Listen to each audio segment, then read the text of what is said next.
बिस्मिल्लाहिर्रहमानिर्रहीम, अस्सलाम वालेकुम। इस वक्त हर तरफ एक ही बात का चर्चा है और वो है मुज़ाकरात का नया दौर। इसका नतीजा क्या होगा, क्यों इनकी ज़रूरत पड़ी है, इसी हवाले से हम बात करेंगे। जो मुज़ाकरात की बात हो रही है, सवाल जवाब हो रहे हैं, तज्ज़िये हो रहे हैं, वो जिस तरह से जेल में मुलाकात हुई है उसी पर हो रहे हैं। फवाद चौधरी की मुलाकात होती है और साथ साबिक गवर्नर हैं इमरान इस्माइल, महमूद मौलवी हैं, उनकी शाह महमूद कुरैशी से, मियां मोहम्मद रशीद से मुलाकात होती है, ताकि एजाज चौधरी साहब से, सेनेटर से मुलाकात होती है या बात होती है उनकी फ़ोन पर, क्योंकि उनकी तबीयत बहुत ज़्यादा ख़राब है। बहुत तशवीशनाक है बात जो मैं आपको बताने वाला हूँ। उनकी सेहत के हवाले से क्या किया जा रहा है, कितना जुल्म है, उस पर भी हम आगे चलकर बात करेंगे। लेकिन अभी एक तो शिकवा सामने आया है शाह महमूद कुरैशी या मियां मोहम्मद रशीद साहब का कि जी लीडरशिप हमसे बात ही नहीं करती, तहरीक इंसाफ वालों को हमारी परवाह ही नहीं है, हमसे बात तो करें। और वो मुज़ाकरात चाहते हैं कि मुज़ाकरात को आगे बढ़ाया जाए। अब यही मैंडेट एक तरह से लिया है शाह महमूद कुरैशी से, मियां मोहम्मद रशीद से, फवाद चौधरी ने, कि अब तहरीक इंसाफ भी हमें मैंडेट दे तो हम आगे बातचीत चला सकें। अब ये कर क्या सकते हैं, जिन पर अभी से तनकीद होने लग गई है दोनों तरफ से, यानी जो इस्टेब्लिशमेंट की बात करते हैं, इस्टेब्लिशमेंट की खबरें रखते हैं, उधर से भी तनकीद हो रही है। और जहां हम देखते हैं कि जी खान साहब के लिए रंगोशा या बड़े बड़े दानिश्वर साफी समझते हैं कि जी खान साहब के साथ ज्यादती हो रही है, उनकी तरफ से भी ये कहा जा रहा है कि क्या कर सकते हैं लोग। क्योंकि मिसाल के तौर पर मुनीफ फारूक साहब ने एक तरह कह दिया जी तीसरे चौथे दर्जे की इस्टेब्लिशमेंट में पेनिट्रेशन है इनकी, या तीसरे चौथे दर्जे की जो क़यादत है इस्टेब्लिशमेंट में, वहां तक फवाद चौधरी की रसाई है। अब फवाद चौधरी ने इसका जवाब भी दिया है, उस पर भी मैं आऊंगा। लेकिन अब ये बात हो रही है नहीं जैसे इनके पास कुछ भी नहीं है, कुछ भी नहीं कर सकते, ऐसी मुलाकातें हैं, ये है वो है। अब दूसरी तरफ से क्या हो रहा है कि जो खान साहब को समझते हैं, उनकी सियासत को समझते हैं, वहां से बात आ रही है कि जी ये करेंगे क्या, ये क्या पेश करेंगे ऐसा खान साहब को कि वो मान जाएं। अगर तो सिर्फ शाह महमूद कुरैशी, मियां मोहम्मद रशीद, इनसे बात करनी है, इनको मनाना है, इनको मना भी लिया जाए, इनकी रिहाई भी हो जाए, तो बात तो फिर वहीं की वहीं रहेगी। ये क्या तहरीक इंसाफ को लोग लेकर चल सकेंगे? तहरीक इंसाफ वाले कितने इनके साथ आएंगे, अवाम इनके साथ कितने होंगे? क्योंकि सारे अवाम, वोटर, सपोर्टर, तहरीक इंसाफ का कारकुन, वो सब तो खान के साथ हैं, तो बातचीत तो फिर खान से करनी पड़ेगी। और ये कमेटी, नेशनल डायलॉग कमेटी, अगर इसके पास मैंडेट मिल भी जाता है, तहरीक इंसाफ भी दे देती है और शाह महमूद कुरैशी साहब, दीगर लोग सब इनको दे देते हैं, ये खान साहब को क्या ऑफर कर सकते हैं? जो भी ऑफर है वो खान साहब को डायरेक्ट ही आएगी। अच्छा, अब ये ज्यादा से ज्यादा ये कह सकते हैं, बाजार यही लगता है, कोई नई बात तो नहीं होगी कि जी खान साहब आपकी सेहत के मामलात भी हैं, बाकी लोग भी जेलों में हैं, उनकी रिहाई भी मुश्किल होगी जब तक आपसे बातचीत नहीं हो जाती। तो ये जो भी होना है ये पूरा एक पैकेज की सूरत में होना है, तो उसके लिए आप कुछ नरमी दिखाएं। अब नरमी किस चीज़ पे दिखाएं? खान साहब कहाँ नरमी दिखा सकते हैं? ये बात है कि जी निज़ाम को चलने दें, आप बाहर आएंगे, कोई जलसा जुलूस नहीं करेंगे, कोई इस तरह के बयानात नहीं देंगे, इनको कंटिन्यू करने दें और अगले इलेक्शंस पर, फ्री एंड फेयर इलेक्शंस पर बात कर लें।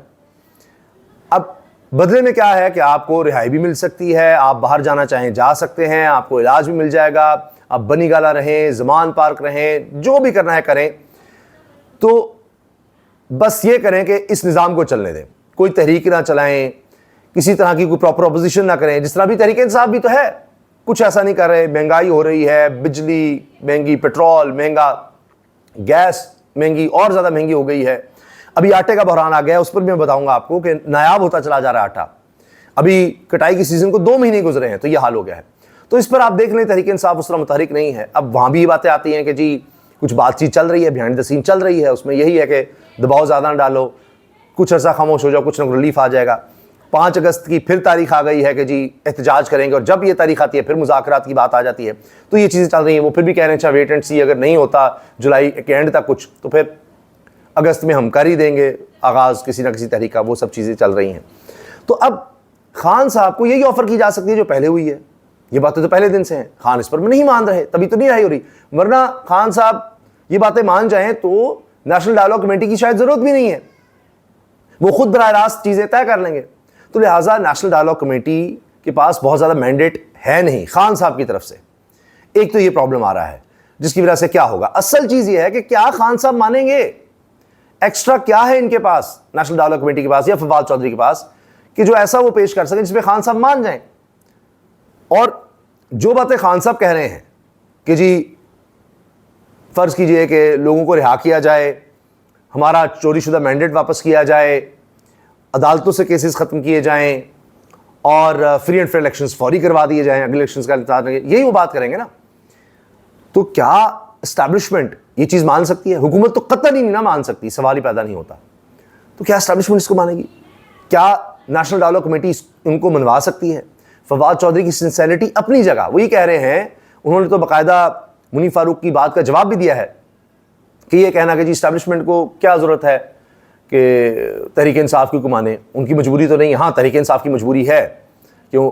वो इस वक्त प्रॉब्लम में हैं, लोग गिरफ्तार हैं, कुछ वो निकल नहीं सकते, जलसा जुलूस नहीं, ना वो कश्मीर में ना गिलगिस्तान में कहीं उनको इलेक्शन लड़ने दिया जा रहा, कहीं को नहीं करने दी जा रही, उनकी मजबूरी है, तो उनको फिर पीछे हटना होगा। लेकिन उनके यहाँ कोई चीज़ें डिसाइड नहीं हो रही, तो मसला तो खान साहब का आ जाता है फिर। तो लिहाजा ये इस वक्त जो भी मुज़ाकरात, नया दौर, नई कोशिश हो रही है, उसमें तो ये प्रॉब्लम्स हैं कि बात वहीं रुकती है कि क्या खान साहब मानेंगे, ये बात है। दूसरी तरफ हबीब अकरम साहब, सीनियर सहाफ़ी, दानिश्वर, तज्ज़ियाकार, लिखारी, वो ये कह रहे हैं कि एक अहम शख्सियत ने, कारोबारी शख्सियत, उन्होंने सर्वे करवाया अपने तौर पर सारी चीज़ें देखने के लिए कि जी मौजूदा हालात में कौन ऐसा लीडर है जो निकाल सकता है इस कौम को, इस मुल्क को मौजूदा हालात में इस बहरान से, कौन निकाल सकता है।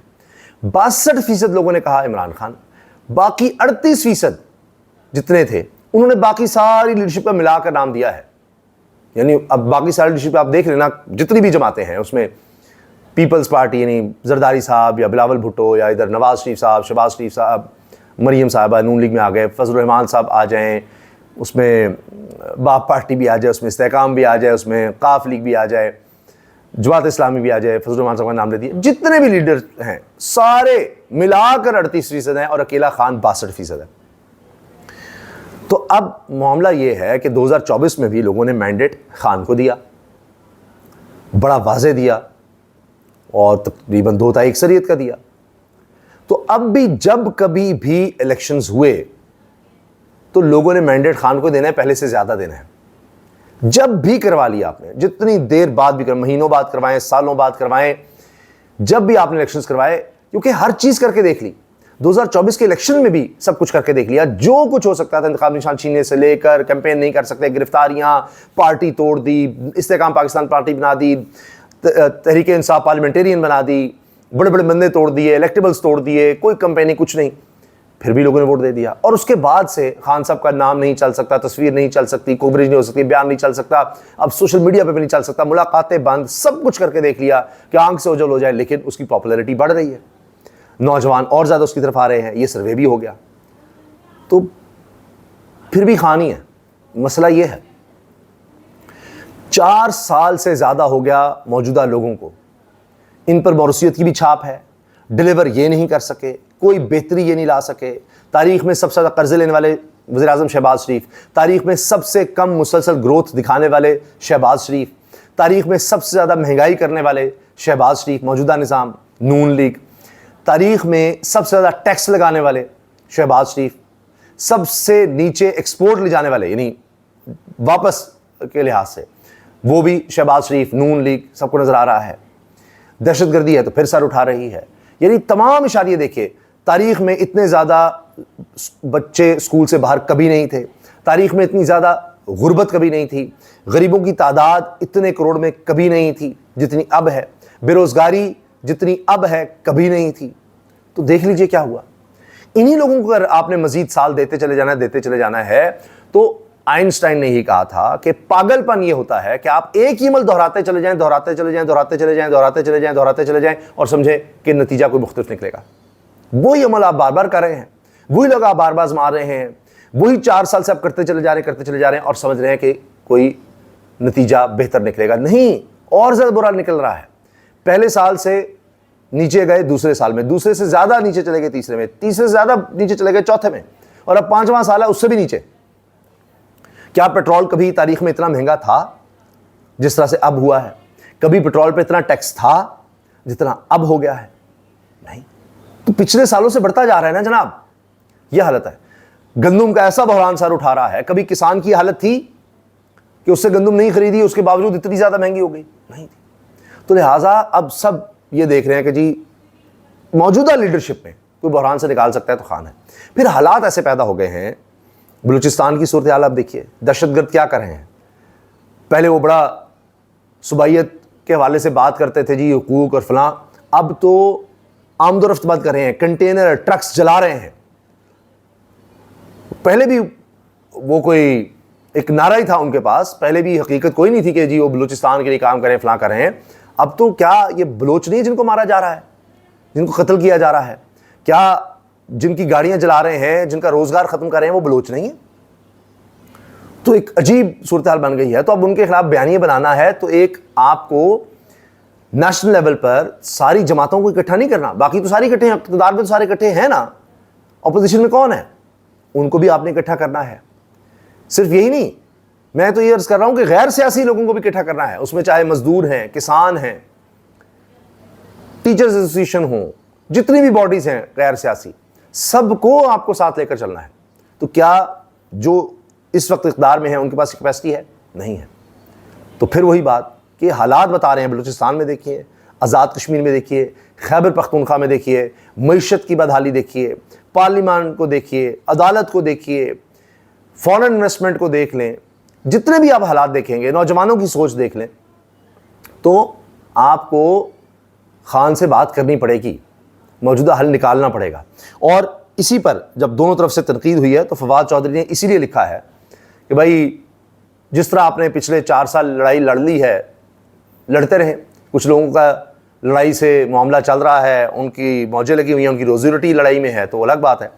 हमारे दोस्त कुछ इस तरह से कर रहे हैं कि वो सतही बात करें, मैं नाम नहीं लेता, दोनों, उन्होंने तो लिखा है, दोनों कर रहे हैं कि एक फरीक मुकम्मल लेट जाए और मान ले कि दूसरा बिल्कुल सही है। ऐसे नहीं होता, बातचीत में कुछ बातें एक की मानते हैं, कुछ दूसरे की। अगर दूसरे की तज़ीक में मबनी हल होगा तो कौन मानेगा? यानी अगर खान साहब की तज़ीक हो रही होगी तो खान नहीं मानेगा, इस्टेब्लिशमेंट की तज़ीक हो रही होगी तो इस्टेब्लिशमेंट नहीं मानेगी। मुल्क फौज के बगैर नहीं होते, लेकिन मुल्क अवाम को शामिल किए बगैर भी नहीं चलते। दोनों की अहमियत है। लिहाजा ऐसे शिद्दत पसंद नुक्ता नज़र से 4 साल से मुल्क का बेड़ा गर्क कर दिया है। कुछ लोगों की रोजी रोटी लड़ाई से चल रही है, लेकिन मुल्क का हशर हो गया है। हम कोशिश ही कर सकते हैं, मान ले तो मान ले, नहीं तो जैसा चल रहा है चलता रहेगा। लेकिन कब तक? अच्छा, आप फवाद चौधरी पर बड़ी तनकीद कर सकते हैं, ज़ाती तौर पर बहुत सी बातों पर मुझे फवाद चौधरी सबसे इख्तिलाफ है, बहुत सी बातों पर, लेकिन दिलों के भेद अल्लाह जानता है। फवाद चौधरी साहब इस तरह के आदमी हैं कि वो टेलीविज़न पर कभी भी रोना नहीं चाहेंगे। मैंने उनको 2 दफ़ा देखा है कि हिचकी बंद गई और आंसू। एक दफ़ा बेटियों के मामले पर, जब बेटियों की तकलीफ़ की बात हुई कि जी जब जेल गए या बेटियां मिली या जेल में आती नहीं क्या था, तो वो जज्बाती हो गया। और उसके बाद फिर लोगों ने उनका मजाक भी उड़ाया, बड़ी बुरी बात है कि जी वो कितना कमज़ोर दिल आदमी है, फ़लाँ है। ये बाप और बेटी का रिश्ता रब ताला ने ऐसा बनाया है और फिर सेंसिटिव आदमी की हालत हो जाती है। दूसरा मौका ये था, उसके बाद आया, और जितना मैं फवाद चौधरी साहब को जानता हूँ, जिस तरह उन पर तनकीद हुई तो उन्होंने कहा होगा अब तो सवाल ही पैदा नहीं होता मैं स्क्रीन पर कभी कोई आंसी बहाऊँ या मेरी हिचकी बंधे, ये मैंने शो ही नहीं करना। वो उस वक्त भी कंट्रोल कर रहे थे अपने आप को कि नहीं नहीं नहीं, लेकिन उनकी हिचकी बंध गई बच्चियों की, और बेटियाँ बड़ी प्यारी इनकी बच्चियाँ छोटी सी, तो वो बर्दाश्त नहीं कर सके। इसी तरह एक सवाल हुआ कि जी आपको दुख होता है खान साहब को इस हाल में देख करके, जेल में हैं और इस तरह, और जब ये अदालत लगती थी जेल में, अब तो वो भी लगना बंद हो गई है, तो कई दफ़ा खान साहब से वहीं जेल में ही अदालत के दौरान भी आमना सामना हो जाता था, जिन केसेस में फवाद चौधरी भी थे और खान साहब इकट्ठे ही थे जिन केसेस में। तो फवाद चौधरी की हिचकी बन गई, बात नहीं कर सके, रोने लग गए। जब ये सवाल हुआ ना कि क्या खान साहब को इस हाल में देख के आपको दुख होता है, तो कहने लगे कि वो ये डिज़र्व नहीं करता, वो बड़ा आदमी है। यानी इमरान खान एक बड़ा आदमी है, उसने पाकिस्तान के लिए बड़ा किया है, और ये नहीं होना चाहिए था उसके साथ, वो ये डिज़र्व नहीं करता, तकलीफ़ होती है। और इस पर वो आंसू, और बात नहीं मुकम्मल नहीं कर सकते। मैंने तो बात बता दी है ना कि वो ये कहना चाह रहे थे, कुछ जुमले इस तरह के थे। तो अर्ज़ ये करना चाह रहा हूँ कि आप फवाद चौधरी साहब की नीयत पर हम शक नहीं कर सकते, दिलों के भेद अल्लाह जानता है। मेरा ज़ाती ख्याल ये है कि वो सिंसियरली कोशिश कर रहे हैं अपने तौर पर, जो वो समझते हैं। आप उनसे एग्री करें ना करें, आपको लगता है कि वो ठीक हल नहीं होगा या गलत होगा, मगर अपने तौर पर वो पूरी दयानतदारी से कोशिश कर रहे होंगे कि यार कोई हल निकल आए, कोई खान साहब के लिए कुछ रिलीफ निकल सके, उनका कोई प्रॉपर इलाज हो सके, ये सब किया जा सके। तो उस पर वो लगे हुए हैं। अब देखते हैं वो कितना कामयाब होते हैं नहीं। उन्होंने कह दिया कि ठीक है फिर आप जिस तरह से चल रहे हैं चलते रहें। बाकी जी एजाज चौधरी साहब सीनियर सियासतदान, बुजुर्ग आदमी हैं, आप देखिए किस हाल में हैं। एजाज चौधरी साहब को हार्ट अटैक हुआ और स्टंट डाला। जब स्टंट डाला तो इसका गुर्दों पर असर हुआ और काफ़ी अरसे तक डॉक्टर्स कहते रहे कि गुर्दों के माहिरीन को दिखाया जाए, लेकिन गुर्दों के बाकायदा इलाज की ज़रूरत है, लेकिन इसको वैसे ही ताखीर का शिकार किया जाता रहा, जैसे इमरान खान की आंख के मसले को लटकाया जाता रहा। और जब चेकअप कराया गया तो पता चला कि एजाज चौधरी साहब का गॉल ब्लैडर रिमूव करना पड़ेगा। इतना बुरा हाल हो गया है, क्योंकि ये सब चीज़ें कनेक्टेड हैं। जिस्म का ये अल्लाह ताला ने कमाल एक हुस्न बना रखा है, इसको कहें कि जी एक चीज़ दूसरे पर डिपेंडेंट है, एक ख़राब होगी तो दूसरे पर भी असर पड़ेगा।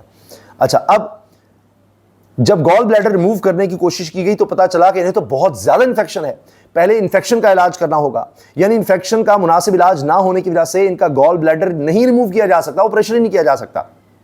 और चूंकि गॉल ब्लैडर नहीं रिमूव किया जा सकता तो गुर्दों का इलाज भी नहीं हो सकता।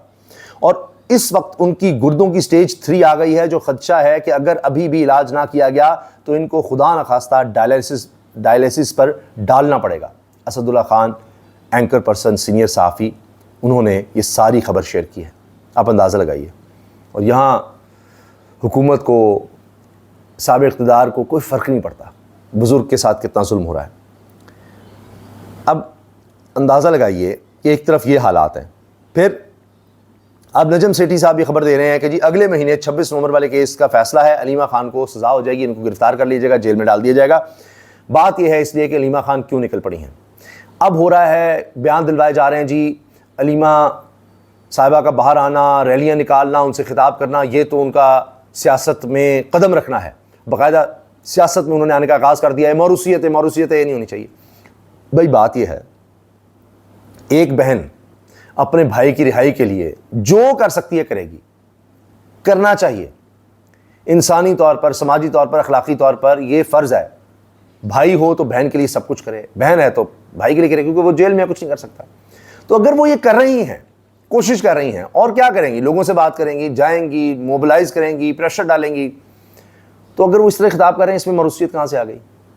वो कोई इलेक्शन लड़ रही हैं, कोई पार्टी पोजीशन उन्होंने ले ली है कि जी ये मेरी पार्टी में पोजीशन है, मैं आ गई हूँ, चेयरमैन मैं मान गई हूँ, फलां मैं हूँ, या इस तरह कुछ, तो ऐसा तो कुछ नहीं है। तो बहरहाल जेल में डालना है तो डालना है, पहले भी डाले हुए कई लोग। अहलिया भी खान साहब की जेल में है, भांजा भी है, खान साहब खुद भी हैं, उनके पुराने साथी भी हैं, बहुत से लोग हैं, कारकुन भी हैं। तो कर लें जी, इससे कोई बेहतरी आ जाती है तो ठीक है, देख लेते हैं कितनी बेहतरी आएगी। ये सारी बातें हो रही हैं, तो आगे देखिए क्या होता है। बहरहाल अब बहरान पे बहरान ये है कि लाहौर में आटे की सप्लाई शॉर्ट हो चुकी है। ये अब अंदाज़ा लगाइए, तख्ते लाहौर में आटा मज़ीद महंगा हो गया। 15 किलो वाला थैला 1900 में फ़रोख्त हुआ। बेशतर दुकानों से आटा गायब। अभी गंदम की फसल कटे 2 माह नहीं हुए, ये हाल है। किसान को अच्छा रेट नहीं मिला। अब गंदम की कमी का सामना ये है जी इस वक्त मैनेजमेंट मौजूदा हुकूमत की, इक़्तिदार के लोगों की। ये साफ़ी रिपोर्टर मोहम्मद उमैर ने बताया है। फिर LPG की कीमत में 40 रुपये फ़ी किलो इजाफा हो गया है, और जो सरकारी रेट है उस पर LPG मिल नहीं रही। ये हाल है, किस किस बात का रोना रोएं। अलबत्ता मरीम नवाज साहिबा ने वज़ीर तालीम राना सिकंदर को हर हफ्ते एक स्कूल में खुद क्लास लेने की हिदायत कर दी है कि जाकर आप हफ्ते में एक क्लास मुख्तलिफ स्कूल में जाया करें, लिया करें, पता लगे क्या हालात हैं, किस तरफ सूरत हाल जा रही है।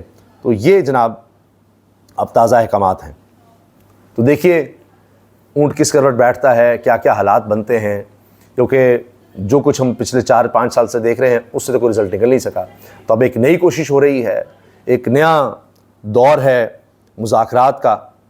तो देखते हैं इसमें क्या होता है, क्योंकि जो इस वक्त हालात हैं मुल्क के, मैंने आपको सर्वे का बता दिया, उसमें तो यही नज़र आता है कि आइंदा भी इमरान खान ही है। अल्लाह हाफ़िज़।